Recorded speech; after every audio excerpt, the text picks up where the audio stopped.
Hello, so welcome to another piano thing. I'm going to be talking about the Dies Irae and Rachmaninov's use of it in the 18th variation, which is such a joy to play, and it sounds as though it's not in that variation, but actually I think it is.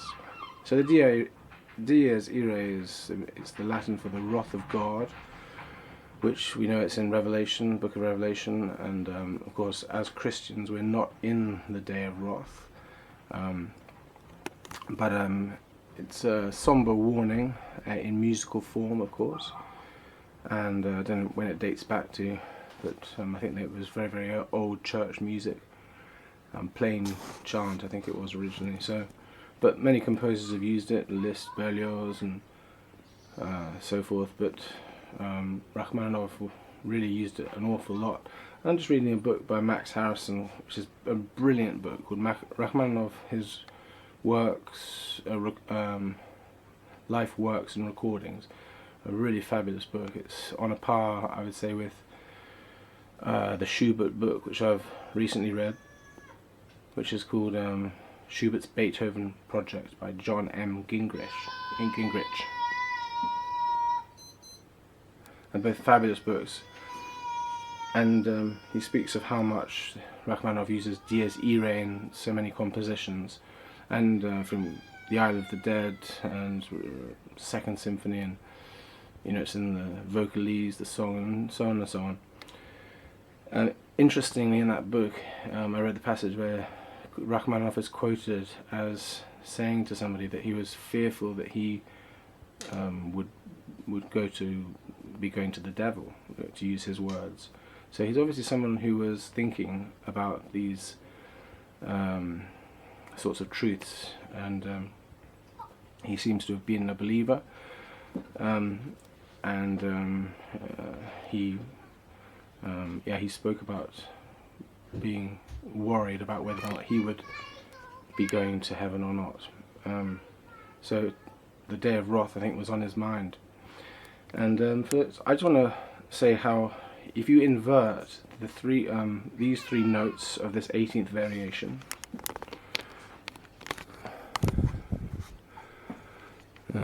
just get it over here. Sorry, I'm going to get this.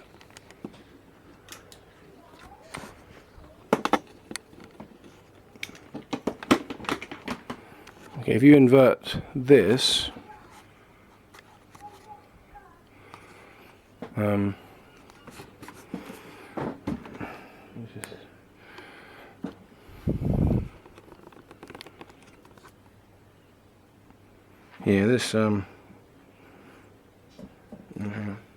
so this is after the main chordal section of the 18th variation. It then goes like this.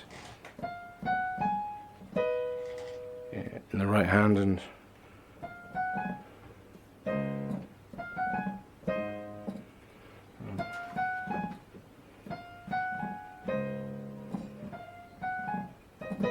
anyway, so this is the right hand, and the left hand is okay.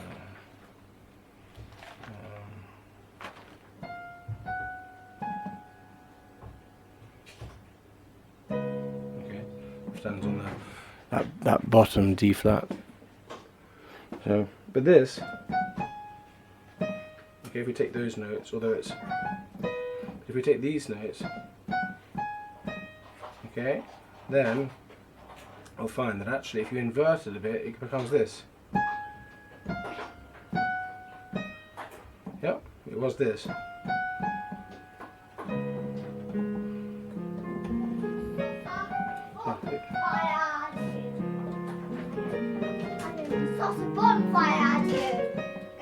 Okay, one second. No, don't do that. Don't do that. Take the stick away from James, or he can poke his eye, please. Thank you, John.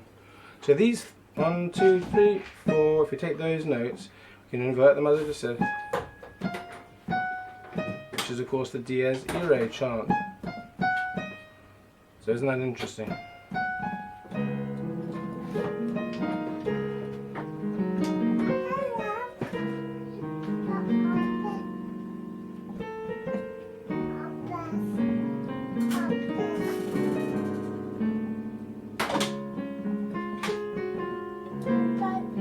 so forth.